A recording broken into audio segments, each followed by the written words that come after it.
నమస్తే, నా పేరు తేజస్విని. బీసీఎన్ న్యూస్ కి స్వాగతం. ముందుగా ముఖ్యాంశాలు. భారీ పరిశ్రమల శాఖల పనితీరు, భవిష్యత్ కార్యాచరణపై ఢిల్లీలోని పార్లమెంట్ కార్యాలయంలో ఉన్నత స్థాయి సమీక్ష నిర్వహించిన కేంద్ర ఉక్కు, భారీ పరిశ్రమల శాఖ మంత్రి కుమారస్వామి, సహాయ మంత్రి శ్రీనివాస వర్మ. ఉపాధి హామీ పథకాన్ని బీజేపీ నిర్వీర్యం చేస్తుంది. భీమవరం బహిరంగ సభలో PCC chief YS Sharmila Reddy.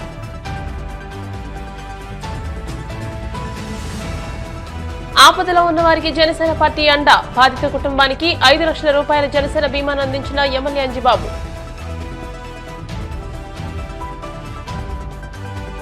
Bhimavaram నర్సగ్రహారంలో నూతనంగా నిర్మించిన రహదారికి స్వాతంత్ర సమరయోధులు భూపతిరాజు బాపిరాజు మార్గ నామకరణం చేయాలని కోరుతూ మున్సిపల్ అధికారులకు వినతిపత్రం అందించిన స్థానికులు.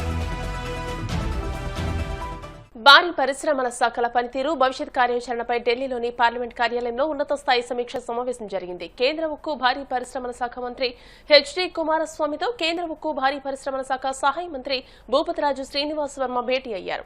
ఈ సందర్భంగా ఇరువురు కేంద్ర మంత్రులు శాఖకు సంబంధించిన పలు కీలక అంశాలపై మంత్రిత్వ శాఖ ఉన్నతాధికారులతో సుదీర్ఘంగా చర్చించారు.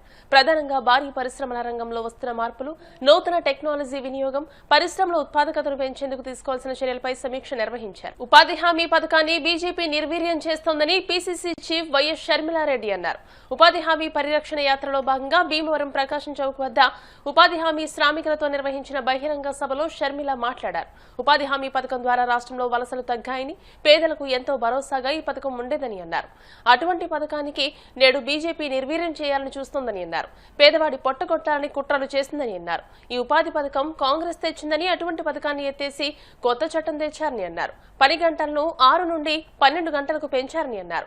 100 రోజుల పనినే సక్రమంగా కల్పించకుండా ఇప్పుడు 124 రోజులు పనిని ఎలా కల్పిస్తారని, ఇది అంతా భూటకమని విమర్శించారు. మోదీ చేతిలో జగన్ కీలుబొమ్మని అన్నారు. రాష్ట్రంలో టీడీపీ, జనసేన, వైసీపీ పార్టీలు మోదీకి గులాంగిరీ చేసే పార్టీలని ఆరోపించారు. రాష్ట్ర అభివృద్ధిపై ఎవరికి చిత్తశుద్ది లేదని అన్నారు. కాంగ్రెస్ అధికారంలోకి వస్తే రాష్ట్రం బాధపడుతుందని అన్నారు. పీసీసీ వర్కింగ్ ప్రెసిడెంట్ జేడీ శీలం, టీటీడీ మాజీ చైర్మన్ కన్మూరి బాపిరాజు, జిల్లా కాంగ్రెస్ అధ్యక్షులు అంకెం సీతారాం, మాజీ జిల్లా అధ్యక్షులు పాతపాటి హరికుమార్ రాజు, నర్సాపురం పార్లమెంట్ అభ్యర్థి కేబీఆర్ నాయుడు, గోపాలకృష్ణరాజు, జేఎస్ఆర్ తో పాటు పలువురు నాయకులు ఈ కార్యక్రమంలో పాల్గొన్నారు. గొప్ప పథకమే ఉపాధి హామీ పని అంటే కరువు ధర. ఎందుకు తెచ్చారు అంటే కరువుతో అల్లాడిపోతూ గ్రామాలలో పని లేక వలసలు పోకూడదు అని. ఆ రోజుల్లో గ్రామాలలో పని లేకపోతే భార్య బిడ్డల్ని వదిలేసి వేరే రాష్ట్రాలకు, వేరే ఊర్లకు పనికి వెళ్ళేవారు. కానీ అది జరగకూడదు, అది ఆపాలి అని పెద్ద పెద్ద నాయకులంతా, కాంగ్రెస్ పార్టీ నాయకులు ఆలోచన చేసి తెచ్చిన పథకమే ఈ ఉపాధి హామీ పని. అంటే ఉపాధి కూడా ఒక హక్కులాగా, ఒక హామీలాగా ఇచ్చారు. అంటే 100 రోజుల పాటు ఎవరైనా పని అడగచ్చు, హక్కుగా అడగచ్చు. అడిగినప్పుడు 15 రోజుల లోపల ఆ పని కల్పించాలి. చేసినాక 15 రోజుల్లోనే ఆ పేమెంట్ కూడా చెల్లించాలి. ఇది రాజశేఖర రెడ్డి గారు కాంగ్రెస్ పార్టీ ఆలోచన చేసిన గొప్ప పథకం.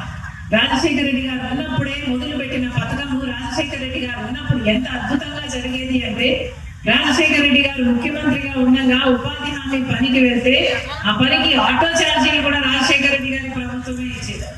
అంతేకాదు, మజ్జిగ ఇచ్చేవాళ్ళు, మంచినీళ్ళు ఇచ్చేవాళ్ళు, ఒక టెంట్ వేసేవాళ్ళు, మెడికల్ కిట్లు ఇచ్చేవాళ్ళు. ఇలా మనుషుల్లాగా చూశారు, యంత్రాలుగా చూడలేదు.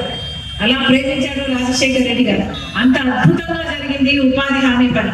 రాజశేఖర రెడ్డి గారి దగ్గరికి వచ్చి, అయ్యా మధ్యలో మాకు కమిషన్లు కట్ అవుతున్నాయి, మాకు నేరుగా పేమెంట్ వచ్చేటట్టు చూడండి అంటే ఏకంగా ఒకేసారి 60 లక్షల అకౌంట్ ఓపెన్ చేశారు ఉపాధి హామీ పని కోసం రాజశేఖర రెడ్డి గారు. అంతేగా ఆడవాళ్ళు వచ్చి, అయ్యా మగవాళ్ళంత పని మేము చేయలేకపోయినా కుటుంబ భారం మా మీద ఉంటుంది కాబట్టి మగవాళ్ళకి ఇచ్చినంత వేతనాలు మాకు కూడా ఇవ్వండి ఆడవాళ్ళకి అంటే రాజశేఖర రెడ్డి గారు వెంటనే ఒప్పుకొని ఆడవాళ్ళకి మగవాళ్ళకి కూడా పని తక్కువ చేసినా సరే సమానంగా వేతనాలు ఉండాలని ఆ రోజు చట్టం తెచ్చిన దాంట్లో రాజశేఖర రెడ్డి గారి పాత్ర ఎంతో. ఎందుకంటే మన రాష్ట్రంలోని మహిళలు వెళ్ళి అడిగారు కాబట్టి.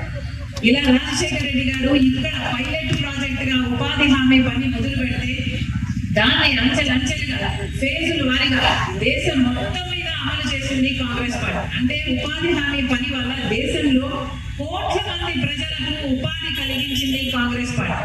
ఇది ఎంత పెద్ద పథకము, ఎంత గొప్ప పథకము అంటే ప్రపంచంలో ఎక్కడ ఇంతమందికి ఉపాధినిచ్చిన పథకం ఇంకొకటి లేదట. కాబట్టి దేశ విదేశాల నుంచి కూడా వచ్చి ఉపాధి హామీ పని మీద రీసెర్చ్ పేపర్లు రాసిన వాళ్ళు కూడా ఉన్నారు. అంత గొప్ప పథకం ఈ పథకం. అందుకే దీనికి మహాత్మా గాంధీ పేరు పెట్టడం జరిగింది. కానీ ఈ పుణ్యమైన పథకాన్ని కాంగ్రెస్ పార్టీలో అంత వైభవంగా నడిచిన పథకాన్ని ఇప్పుడు బీజేపీ అధికారంలో ఉంది. బీజేపీ పార్టీ దీన్ని తూట్లు పొడుస్తుంది, నీరు వారుస్తుంది. ఏకంగా ఉపాధి హామీ పనినే ఎత్తేసారు. ఉపాధి హామీ పని పథకాన్ని మొత్తానికి ఎత్తేసి ఇంకో కొత్త చట్టం తెస్తుంది బీజేపీ పార్టీ. దాని పేరే బీబీ గ్రామ. రాజశేఖర రెడ్డి గారు కాంగ్రెస్ పార్టీ చేసిన ఉపాధి హామీ పనికి ఇప్పుడు బీజేపీ తెచ్చిన ఈ కొత్త చట్టానికి నక్కకు నాగలు దానికి ఉన్నంత తేడా.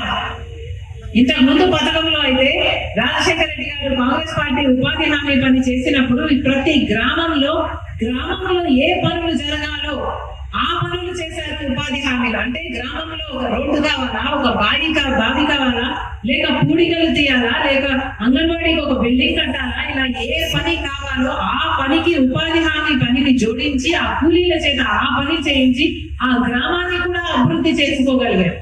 కానీ ఇప్పుడు బీజేపీ చేస్తున్న ఈ కొత్త చట్టంలో అవేమీ ఉండవట. గ్రామాలకు అధికారాలు ఉండవు, గ్రామ సభలలో నిర్ణయాలకు అధికారం ఇంకా స్థానం ఉండదు.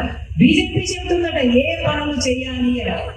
అంటే ఇంతకు ముందు చట్టంలో అసలు కాంట్రాక్టర్లే ఉండకూడదు అని చట్టం చెప్తే ఇప్పుడు బీజేపీ చట్టంలో కాంట్రాక్టర్లు కూడా పని చేస్తారట.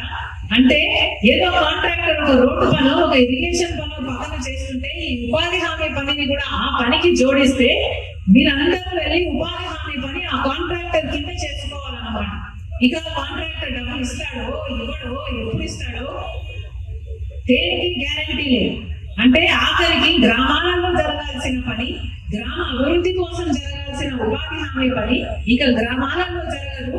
ఆ కాంట్రాక్టర్ కి మాత్రం లేబర్ సప్లై చేసే యంత్రాలుగా గ్రామాలు మిగిలిపోతాయి. గ్రామాలతో సంబంధం లేకుండా ఉట్టి లేబర్ సప్లై చేయడానికి మాత్రమే వాడుకోబోతుందన్నమాట బీజేపీ. ఇది ఎక్కడి న్యాయం అడుగుతుంది కాంగ్రెస్ పార్టీ. పేదవాడి కోసం తెచ్చిన ఈ పథకాన్ని ఇంత నీరుగా అరుస్తుంటే చూడలేకనే ఈ రోజు మేము ఉపాధి హామీ పనిని పరిరక్షించాలని ఒక ఉద్యమం లాగా చేపట్టాము కాంగ్రెస్ పార్టీ తరఫున. అంతేకాదు నిజంగానే వీళ్ళకు చిత్తశుద్ధి ఉంటే ఉపాధి హామీ 100 రోజులు నిర్వహించేవారు. కానీ మన రాష్ట్రంలో ఎక్కడే కానీ పోయిన సంవత్సరం ఒక్క సంవత్సరం ఎగ్జాంపుల్ తీసుకున్నా 100 రోజులు పని ఎక్కడా ఇవ్వలేదు. ఇచ్చింది కేవలం 52 రోజులు మాత్రమే పని ఇచ్చారు. సగటున ఇచ్చిన రాష్ట్రంలో ఏ ఊర్లో తీసుకున్నా 52 రోజులకు మించలేదు పని ఇవ్వడం. మరి అలాంటప్పుడు 52 రోజులు కూడా వీళ్ళు పని ఇవ్వలేదు. వీళ్ళు 125 రోజులు ఇస్తామని కొత్త చట్టంలో చెప్తున్నారు. ఎలా నమ్మాలి? 100 రోజులు ఇవ్వాలి కానీ ఇవ్వలేదు. వీళ్ళు ఇచ్చిందేమో 52 రోజులే కానీ 125 రోజులు ఇస్తాము అని చెప్తున్నారే. అందుకే చెప్తున్నా ఈ 125 రోజులు పని ఇస్తాము అని బీజేపీ ఏదైతే చెబుతుందో అది పచ్చి అబద్ధం, బూటక, ఒక మోసం. మిమ్మల్ని మభ్యపెట్టే ప్రయత్నం చేస్తున్నారు తప్పితే నిజంగానే వీళ్ళకి చిత్తశుద్ధి ఉంటే, వీళ్ళకి నిజంగానే 125 రోజులు ఇచ్చే చిత్తశుద్ధి ఉంటే కనీసం చట్టం చెప్పినట్టుగా 100 రోజులు పనైనా ఇచ్చేవాళ్ళు ఇన్ని సంవత్సరాలు. కానీ బీజేపీ అధికారంలోకి వచ్చిన 12 సంవత్సరాలలో ఏ సంవత్సరం 100 రోజులు పని ఇవ్వలేదు బీజేపీ పార్టీ. ఇప్పుడేమో 125 రోజులు ఇస్తామంటున్నారు. నిజంగానే వీళ్ళకి 125 రోజులు పని ఇచ్చే చిత్తశుద్ధి ఉంటే 18.5 లక్షల జాబ్ కార్డులు ఎందుకు తొలగిస్తారు? కేవలం నిరుడు సంవత్సరంలోనే 18.5 లక్షల జాబ్ కార్డులు తొలగించేశారు చంద్రబాబు గారు ముఖ్యమంత్రి అయినా. మరి ఎందుకు అని అడుగుతుంది కాంగ్రెస్ పార్టీ.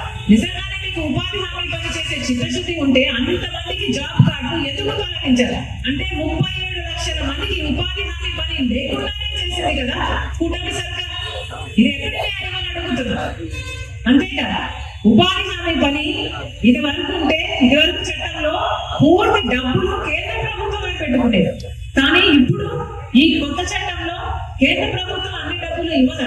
60% మాత్రం వాళ్ళు ఇస్తారట, 40% రాష్ట్ర ప్రభుత్వమే పెట్టుకోవాలి.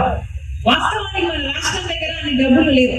మన ఖజానాలో ఇప్పుడు కనీసము జీతాలు ఇచ్చుకోవడానికి, ప్రభుత్వ ఉద్యోగస్తులు జీతాలు ఇచ్చుకోవడానికి కూడా డబ్బులు, దానికి కూడా అప్పులు చేస్తున్నారు, దానికి మళ్ళీ వడ్డీలు కడుతున్నారు. కానీ ఈ బిల్లుకు మాత్రం చంద్రబాబు గారు మద్దతు ఇచ్చారు. మళ్ళీ ఇప్పుడు డబ్బులు లేవని అడుగుకొని తిరుగుతున్నారు. అక్కడ బిల్లుకు మద్దతు ఇవ్వడం ఎందుకు, మళ్ళీ ఇప్పుడు అక్కడ అడుగుకొని తిరగడం ఎందుకు? హామీ పని చిత్తశుద్ధితో చేసే ఉద్దేశమే ఉంటే అసలు డబ్బులు తగ్గించే వాళ్ళే కదా. రాష్ట్రం మీద 40% భారం వేశారు అంటే దానికి అర్థం వీళ్ళ ఉపాధి హామీ పథకం మీద చిత్తశుద్ధి లేదు, ముమ్మాటికి లేదు. పూర్తి భారం కేంద్ర ప్రభుత్వంపై ఉంది. అంటే కేవలం పనిముట్లకు మాత్రమే రాష్ట్ర ప్రభుత్వం డబ్బులు పెట్టుకునేది. అంటే ఇది వరకు 500 కోట్లు ఖర్చు అయితే ఇప్పుడు కొత్త చట్టంలో మన రాష్ట్రం మీద 5,000 కోట్ల భారం పడకూడదు. ఈ డబ్బంతా ఎక్కడి నుంచి వస్తుంది? పెట్టుకోలేదు. మన రాష్ట్రం పెట్టుకోలేదు కాబట్టి 40% చేయాల్సిన చంద్రబాబు గారు పనులు చేయరు. ఎందుకంటే మన రాష్ట్రం పెట్టుకోలేదు డబ్బులు. ఇక మన రాష్ట్రం 40% పెట్టుకోకపోతే 60% బీజేపీ పెట్టాల్సిన అవసరం కూడా రాదు. అంటే మొత్తానికి ఏం చేస్తున్నారు అంటే ఈ ఉపాధి హామీ పథకానికి ఒక గుండు సున్నా చుడుతున్నారు అన్నమాట. అంటే ఇక ఉపాధి హామీ పని లేకుండా అసలు ఇది పోవడం దండగా అనేటట్టుగా అనిపించేట్టుగా చేస్తున్నారు. అంతేకాదు మన రాష్ట్రంలో ఎన్ని సమస్యలు ఉన్నాయో అన్ని సమస్యలకు కారణం బీజేపీ పార్టీ. కానీ ఒక్కరు కూడా బీజేపీని ఎదిరించే ధైర్యం చేయడం లేదు. ఎలాగో చంద్రబాబు గారు, పవన్ కళ్యాణ్ గారు బహిరంగంగానే కూటమి కట్టారు. ఇక జగన్మోహన్ రెడ్డి గారేమో అక్రమంగా కూటమి కట్టారు. కాబట్టి ఆయన కూడా బీజేపీ పార్టీకి పల్లెత్తి మాట్లాడారు. అన్ని బిల్లులకు మద్దతు ఇచ్చాడు జగన్మోహన్ రెడ్డి గారు. మరి బీజేపీ పార్టీకి ఉన్న అన్ని పార్టీలు ఊడిగలు చేస్తే మరి బీజేపీ పార్టీని ఎవరు ప్రశ్నిస్తారు? బీజేపీ పార్టీ ఏమో మనకు ప్రత్యేక హోదా ఇవ్వాలి, పోలవరం ప్రాజెక్ట్ ఇవ్వాలి, మనకు రాజధాని కట్టివ్వాలి, ఇంకా ఎన్నో విభజన హామీలు అన్ని నెరవేర్చాలి. కానీ ఇవేమి ఒక్కటి కూడా బీజేపీ పార్టీ నెరవేర్చదు. అడగాల్సిన నాయకులు ఎవ్వరూ అడగటం లేదు. మన రాష్ట్రంలో చంద్రబాబు గారు, పవన్ కళ్యాణ్ గారు, జగన్మోహన్ రెడ్డి గారు అధికారంలో ప్రతిపక్షంలో ఉన్న పెద్ద పార్టీ నాయకులు. కానీ ఎవ్వరూ కూడా బీజేపీని ఎదిరించే సాహసం ఇంతవరకు చేయటం లేదు. అంటే దానికి కారణం జనసేన పార్టీలో క్రియాశీలక సభ్యత్వం ఉన్న వారికి ఏ కారణం చేతనైనా ప్రమాదం సంభవించి మృతి చెందితే వారికి 5 లక్షల రూపాయలు అందిస్తున్నామని రాష్ట్ర public accounts committee chairman MLA Pulaparthi Ramanjaneyulu అన్నారు. వీరవసరం మండలం కొనితివాడ గ్రామానికి చెందిన తాడిపత్తి మావుళ్లమ్మ అనే వృద్ధురాలు కొబ్బరి బొండాలు వలుస్తూ ఉండగా విద్యుత్ ఘాతానికి గురై మృతి చెందారు. క్షత్రియ కార్పొరేషన్ డైరెక్టర్ ఎరకరాజు హరిహరరాజు నేతృత్వంలో మృతురాలి కుటుంబ సభ్యులకు జనసేన బీమా 5 లక్షల రూపాయల నగదును ఎమ్మెల్యే అంజుబాబు చేతుల మీదుగా అందజేశారు. ప్రమాదాలనేవి చెప్పి రావని, జాగ్రత్తలు అవసరమని, సభ్యత్వం అనేది ఎంతో ముఖ్యమని అన్నారు. 400 రూపాయలతో జనసేన ఉద్యమి సభ్యత్వం నమోదు చేసుకోవాలని, సభ్యత్వం చేయించుకోవడం వల్ల 5 లక్షల రూపాయల ప్రమాద బీమా సౌకర్యం వర్తిస్తుందని అన్నారు. ఈ కార్యక్రమంలో కూటమి నాయకులు, కార్యకర్తలు, అభిమానులు, వీర మహిళలు, తెలుగు మహిళలు పాల్గొన్నారు. జనసేన పార్టీ సభ్యత్వ నమోదు కార్యక్రమం చేస్తున్నాం. ఈ సభ్యత్వ నమోదు చేయించుకున్న వాళ్ళలో 400 రూపాయలు సభ్యత్వం చేయించుకుంటే ప్రమాదవశాత్తు మరణిస్తే 5 లక్షల రూపాయలు వస్తుంది. ఈ సీఎం రిలీఫ్ ఫండ్ తీసుకునే వాళ్ళు మీరందరూ కూడా ఎక్కువ మందితోటి సభ్యత్వం చేయితే ప్రమాదం అనేది మనకు చెప్పి రాదు. ప్రమాదం వచ్చినప్పుడు అది రక్షణగా మనకు 5 లక్షలు ఉంటుంది. ఈరోజు కొరితివాడ గ్రామం నుంచి పేద వృద్ధురాలు కొబ్బరికాయలు ఏరుకుంటూ కరెంటు వైర్ తగిలి మరణిస్తే మన హరిగారి చేతుల మీదుగా ఆవిడ పార్టీ ఆఫీస్కి తీసుకువెళ్తే ఆవిడ సభ్యత్వం ఉంది. సభ్యత్వం ఉండటం వల్ల పార్టీ ఆఫీస్ తీసుకెళ్లి 5 లక్షల రూపాయలు చెప్పి ఇప్పించారు. 5 లక్షల రూపాయలు క్యాష్ ఇస్తున్నాం. భీమవరం పట్టణం నర్సగ్రహారంలో నూతనంగా నిర్మించిన రహదారికి స్వాతంత్ర సమరయోధుల పేర్లను పెట్టాలని ఆ ప్రాంత వాసులు మున్సిపల్ మేనేజర్ కు వినతి పత్రాన్ని అందజేశారు. కృష్ణబాలిజ పూసల కార్పొరేషన్ చైర్మన్ గంటా త్రిమూర్తులు, క్విట్ ఇండియా స్తూప కమిటీ సభ్యులు కంతటి వెంకటరాజు, చెరుకువ రంగశైలి మాట్లాడుతూ దేశం కోసం త్యాగం చేసిన మహనీయుల చరిత్రలు భావి తరాలకు తెలియజేసేలా వారి పేర్లను ప్రధాన కూడళ్లకు పెట్టాలని కోరారు. ఈ సందర్భంగా నర్సగ్రహారం రహదారికి స్వాతంత్ర సమరయోధులు భూపతిరాజు, బాపిరాజు మార్గని నామకరణం చేయాలని కోరారు. గతంలో కూడా ప్రజా ప్రతినిధులకు, అధికారులకు వినతి పత్రాలు అందించామని దీనిని పరిశీలించి న్యాయం చేయాలని కోరారు. ఈ కార్యక్రమంలో యలమంచలి శ్రీనివాస్, వెన్నకోట వినాయక్, పెద్దిరాజు తదితరులు పాల్గొన్నారు. పురుషుల చరిత్ర త్యాగాలు తెలియడానికి వారి విగ్రహాలు, వారి పేరిట రోడ్లు, వారి పేరిట మార్గులు ఎన్ని ఏర్పాటు చేస్తూ ఉంటారు. కొన్ని సర్కిల్స్ కూడా ఏర్పాటు చేస్తూ ఉంటారు. ఇది అన్ని గ్రామాల్లో, మరి పట్టణాల్లో, నగరాల్లో కూడా ఈ కార్యక్రమం జరుగుతూ ఉంటుంది. భారతదేశంలో ప్రతి గ్రామంలోనూ మరి ఫ్రీడమ్ ఫైటర్స్ ఆ రోజుల్లో యుద్ధం చేసిన మహానుభావులు, వారందరినీ కూడా మర్చిపోయే పరిస్థితి వాళ్ళు ఏర్పడింది. ఈ నేపథ్యంలో నర్సాగ్రహారం 4-5 వార్డుల్లో ఇప్పుడు రోడ్లు వేశారు. కేంద్ర మంత్రి శ్రీ భూపతిరాజు శ్రీనివాస వర్మ గారు బ్రహ్మాండమైన రోడ్లు వేయించారంటే మొత్తం రాష్ట్రాంతా ఇస్తున్నారు. మాకు ప్రత్యేకించి అక్కడ ఆ రోడ్లు వేయటం వల్ల ఆ రోడ్లు పేరు పెట్టడంలో అక్కడ ఫ్రీడమ్ ఫైటర్ ఒక ఆయన ఉన్నారు. ఆయన మరి తామ్రపత్ర గ్రహీత మహాత్మా గాంధీ ప్రశంస అందుకున్నారు. ఆయన పేరు బాపిరాజు గారు, భూపతిరాజు బాపిరాజు గారు. ఆయన పేరు పెట్టాలని మేమంతా కలిసి ఈ కార్యక్రమం ఒకటి మేము ఏర్పాటు చేసుకుని వాళ్ళ మున్సిపల్ కమిషనర్ గారికి ఈ వినతిపత్రం అందించడం జరిగింది. గతంలో కూడా సార్ అందించడం జరిగింది. ఈ భూపతిరాజు ఈ బాపిరాజు గారు ఫ్రీడమ్ మూమెంట్లో చేసిన త్యాగం మరి అద్భుతమైన విషయం. మరి ఆయన్ని స్మరించుకుంటూ ప్రతి ఒక్కరూ కూడా ఇటువంటి కార్యక్రమాల్లో పాల్గొనాలని, ఆ రోడ్డుకి ఆయన పేరు పెట్టాలని మేము కోరడానికి వచ్చామండి. తప్పకుండా పని చేయమని కోరుతాం. ఈరోజు నర్సగ్రామంలో మరి భూపతిరాజు బాపిరాజు గారి పేరిట ఒక రోడ్డు పెట్టాలనేటువంటి స్థానికులందరూ రావడం జరిగింది.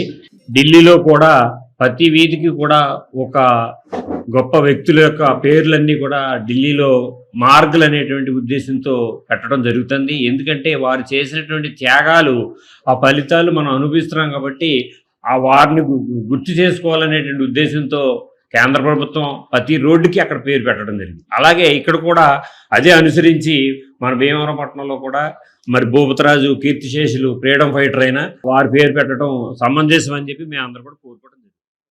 ఆఫీసులో కమిషనర్ గారికి వినతిపత్రం జరిగింది.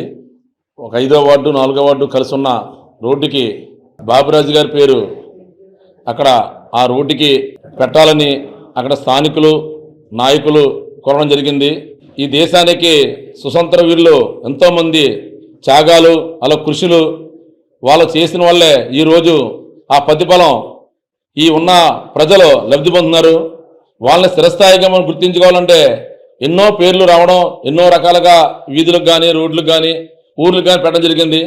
అటువంటి పెద్దల పేర్లు పెట్టుకోవడం వల్ల వచ్చే తరానికి కూడా మంచి ఒక ఆలోచనగా ఉంటుందని నేను తెలియజేస్తాను.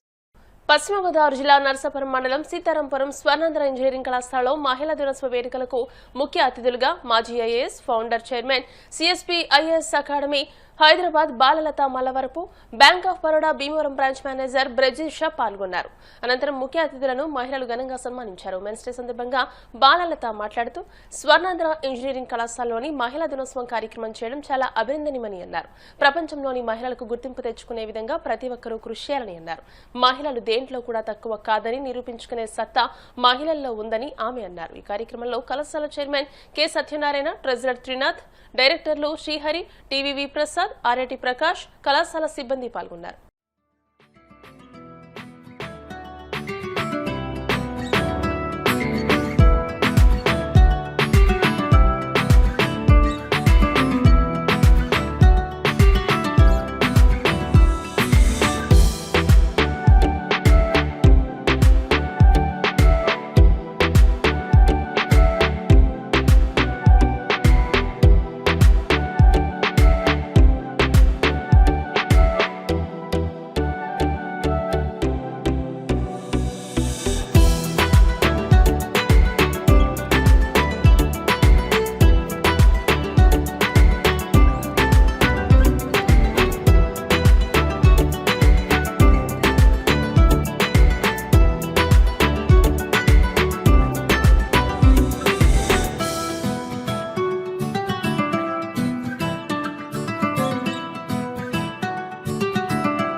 చెప్పాలి, ఒక మహిళగా జన్మించడం ఒక అద్భుతం, అదృష్టం, అవకాశం. అన్నిటిగా ఎక్కువ ఒక మహిళగా మనం ఎన్నో పాత్రలు పోషించగలం.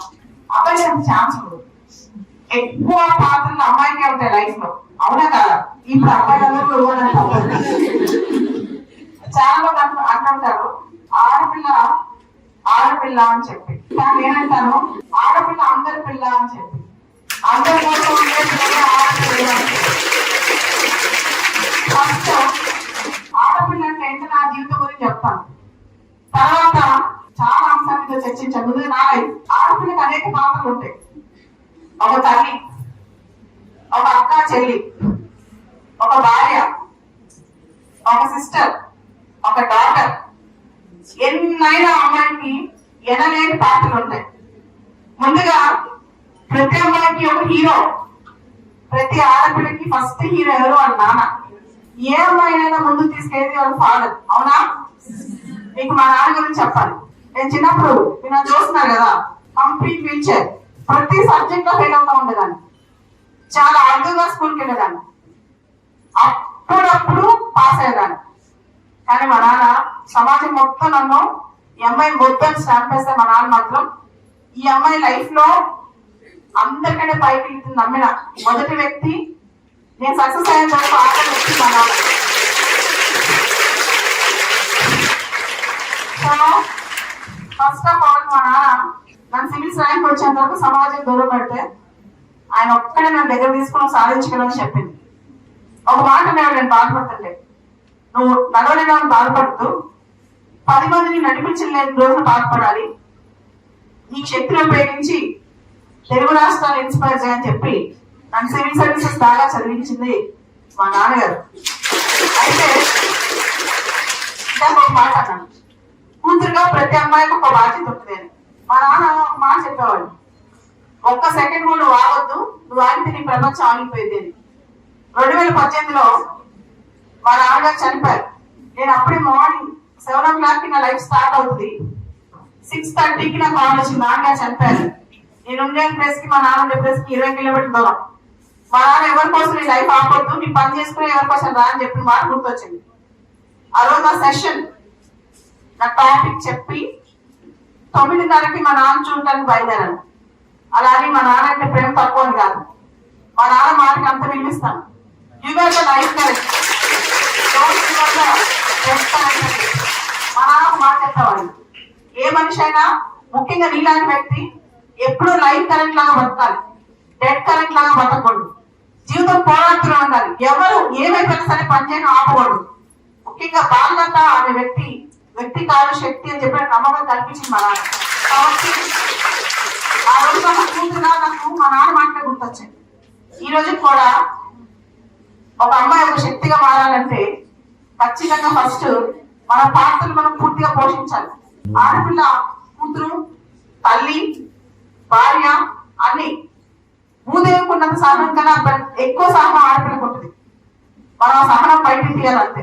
మీరు కనుక అమ్మాయిలు కొంతమంది అయినా చూసి ఇన్స్పైర్ అయ్యి సమాజానికి మంచి చేస్తే ఎక్కువ గర్వపడేది, ఎక్కువ ఆనందపడేది మెమరీస్ అన్ని ఇప్పుడు వర్ష్ అయిపోయింది. నాకు ఒక 10 years క్రితం మైకి అవతల ఉన్నాను, ఒక 10 years కి ఇటు వచ్చాను. చూస్తుంటే నాకు చాలా ఆల్మోస్ట్ వెరీ నాస్టాలజిక్ గా ఫీల్ అవుతున్నాను. అండ్ మరి అంత సైలెంట్ గా కూర్చోబెట్టినాను అండ్ అయితే మరి డిసిప్లిన్ అయి ఉండాలి, లేదా మరి ఆశ్చర్యంగా చూస్తారు లేదా ఎన్సీసీ వాళ్ళు కూర్చోబెట్టారా మధ్య మధ్యలో అలా చేయకుండా. నేను ఎంట్రన్స్ నుంచి ఇప్పుడు వరకు చాలా అబ్జర్వ్ చేసుకుంటా వస్తే the discipline at Swarnandhra is marvellous seriously.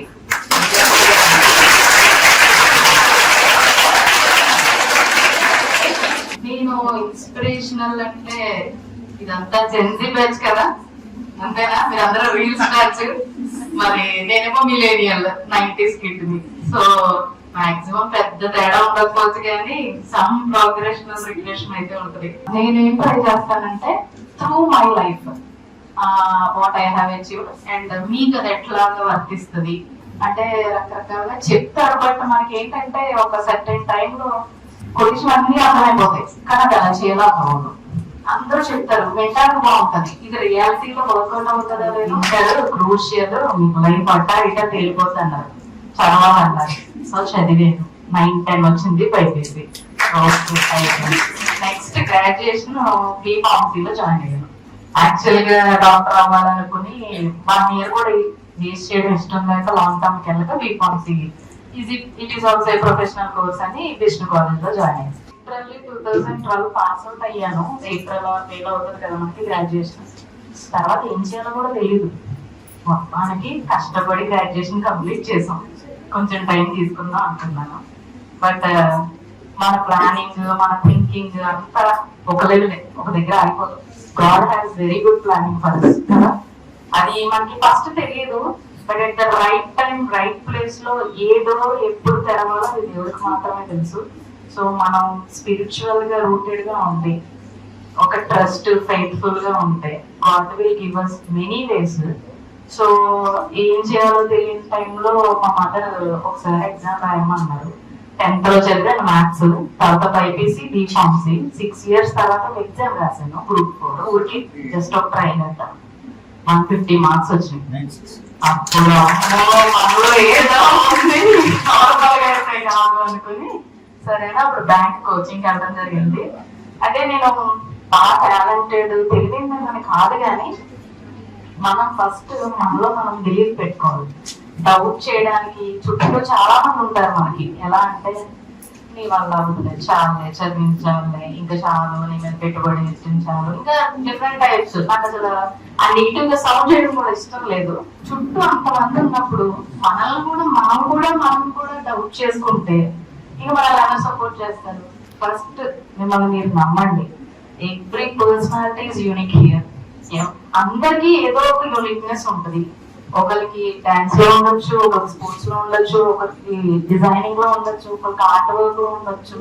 ఇంకా అంటే ఒకటే ఇదే పొజిషన్ ఇదే ఒకటే మార్గం అనేది లేదు. ఆపర్చునిటీస్ అనేవి ఒకప్పుడు ఏం సామెత చెప్పారంటే when opportunity knocks your door, you should open it అనేవారు. ఇప్పుడు కొత్త ట్రెండ్ ప్రకారం ఏంటంటే ఆపర్చునిటీ నాక్ చేయదు, మనమే క్రియేట్ చేసుకోవాలి ఆపర్చునిటీ. అండ్ అలాంటి ఆపర్చునిటీ వచ్చినప్పుడు అస్సలు వదిలిపెట్టలేదు. ఇంటికి వెలుగు. కుటుంబంలో స్త్రీ చదువుకుంటే కుటుంబం అందరికి కూడా మరి చదువు వచ్చినట్టు లెక్క. అదే పురుషుడు చదువుకుంటే అతను వ్యాపారంలో బయటకు వెళ్తాడు. మీకు కూడా తెలుస్తుంది అందులో మీరు లెక్క మీ పేరెంట్స్ మీరంతా కృతజ్ఞతలు చెప్పుకోవాలి. ఎందుకంటే ఎప్పుడు కూడా డిస్క్రిమినేషన్ ఉంది. అబ్బాయిని ప్రత్యేకంగా చదివించుకుంటూ అమ్మాయిని చదువులో కొంచెం ఇంప్రూవ్ చేస్తా ఇప్పుడు కూడా నడుస్తుంది. మీరందరూ లెక్కేస్తున్న ఇది ఏంటంటే మీరు ఉన్నత విద్యకి మీ పేరెంట్స్ ప్రోత్సాహం చేస్తున్నారు కాబట్టి మీరు అందరికీ వారికి మీ తల్లిదండ్రులు కృతజ్ఞతలు చేసుకుంటూ ముఖ్యంగా ఇవాళ మనం దైనందిన జీవితంలో చూస్తుంటే ఈ కాంపిటేటివ్ యుగంలో అకాడమిక్ గా ఉండి ఆలోచనలు అకాడమిక్ గా ఉండి మన ప్రతిభా పాఠాలు ఎంత అవసరమో స్కిల్ డెవలప్మెంట్ కానీ పర్సనాలిటీ డెవలప్మెంట్ కానీ మనం ఎక్స్పెక్ట్ చేసుకుని ఇంకా చాలా ముఖ్యం. కాబట్టి అటువంటి కూడా మేడం గారి నుంచి మీరు తీసుకుని స్ఫూర్తిని పొంది ఈ కళాశాల చదివినందుకు రేపొద్దున మీరు భవిష్యత్తులో చాలా గొప్ప పొజిషన్కి వెళ్ళడానికి ఒక ఇన్స్పిరేషన్ గా తీసుకుని మీ గోల్స్ మీరు చేరుకోవడానికి మేడం గారి ఇన్స్పిరేషన్ తీసుకొని మీకు అందరికీ మనం చేసుకుంటూ మన చరిత్ర చెప్తుంది. అటువంటి మహిళా శక్తిని ఎవరో కూడా ఏమీ చేయలేరు. ప్రపంచమే శక్తిమయం అంత. అవునా కదా? అంతా సైలెంట్ గా వచ్చున్నారు. ఇది మీ రోజే అడ్వాన్స్ గా చేస్తున్నాం. రేపు ఆదివారం మళ్ళీ మీకు ఖాళీ ఉండదు. సండే అనేటప్పటికీ మీరు వివిధ యాక్టివిటీస్కి వెళ్ళిపోతారని చెప్పి ఈ రోజు చేయవలసి వస్తుంది. అంచేత ఈ రోజునే రేపటిగా భావించి అందరూ ఒకసారిగా ఉండాల్సిందిగా కోరుతున్నాను. ముఖ్యంగా ఐఏఎస్ మేడం గారికి గురించి చెప్పాలంటే పుట్టుకెళ్ళి చేయాలి. కానీ మనకి అన్ని ఉన్నా ఇంకా వెనకబడి ఉన్నాం విజ్ఞానంలో కానీ యాక్టివిటీలో కానీ. అయినప్పటికీ ఆవిడ అవయవాలు ఉన్నప్పటికీ కూడా ఆవిడ ఉన్నతమైన విజ్ఞానం సంపాదించడమే కాకుండా ఎంతో మందిని విజ్ఞానవంతులుగా తయారు చేస్తుంది. అందుకు మా కాలేజీ మేనేజ్మెంట్ తరఫున ఆవిడకి ధన్యవాదాలు కృతజ్ఞతలు తెలియజేస్తున్నాం. ఇప్పుడు కాసేపు ప్రకటన.